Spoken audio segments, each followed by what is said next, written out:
How to add a button to Squarespace Header. Hello guys and welcome to this new tutorial.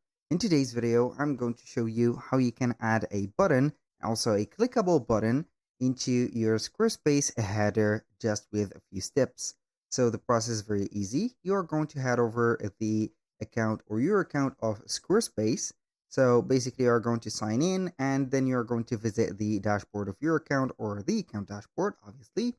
Then you are going simply here to select the website that you want to add this button to its header, like this one. I'm going to select the website, and from here we are going to see that specific area.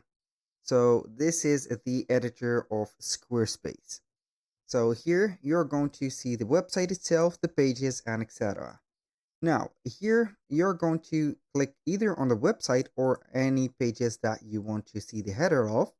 So basically the header, I think it is going to be the same for all the pages, only if you have a setup here, something that, or the option that you're not going to see it the same on each page. You're going to click on add or edit. And from here, you're going to see the button of edit site header. So you can go ahead and edit the site header by editing the design like that. For example, we have here the color and also the design of it, or you can add elements.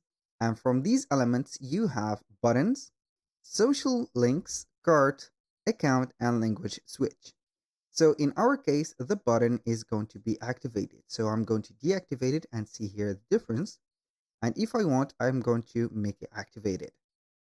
Now, if I click to the button, I can go ahead and edit the button by setting up the text and also the link that will lead or redirect that button to. Also, I can go ahead and remake or customize the design of that button. I can change the color of it, or also I can change the shape of it by editing the button styles just like that. And then I'm going to choose, for example, here the font that is used on the button. For example, like that, I'm going to use another, let's say here, font like this one. And we are going to set up this style, for example, italic, just like that. Also the weight, I'm going to put it as something like 600. And then I'm going to set it up just like this. And here we have it. This is the primary button. So I'm going to click on the button in here, basically. And then we're going to select the type of the button in here. I'm going to close that, click on the button, and we are going to click on here, design. This is a primary button. So basically it is normally going to change the, let's say the aspect of it just by this. So I'm going to make this button or choose this button, as you can see, pack or this or that one. Basically, we are going to take it just like that, and you're going to change the maybe the characters. It is going to be just like that. So in case you want to reset the button pack, you can go ahead and click on this button here, reset button pack, and it is going to be from the beginning. Also, you can go ahead and change the shape of the button by setting up the or here the packs or modifying the primary buttons just like that. Also set up the outline or the shape like this, a pill or rectangular or whatever you want.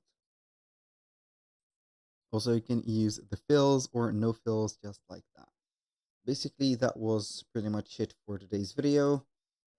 Here for the padding, you can go ahead and use some sizes for the padding, or also some customized one like that by modifying the top and bottom paddings and the left and right. Basically, that was all for today's video. Thank you guys for watching. I hope that you have enjoyed the content, and I hope to see you soon on the next one.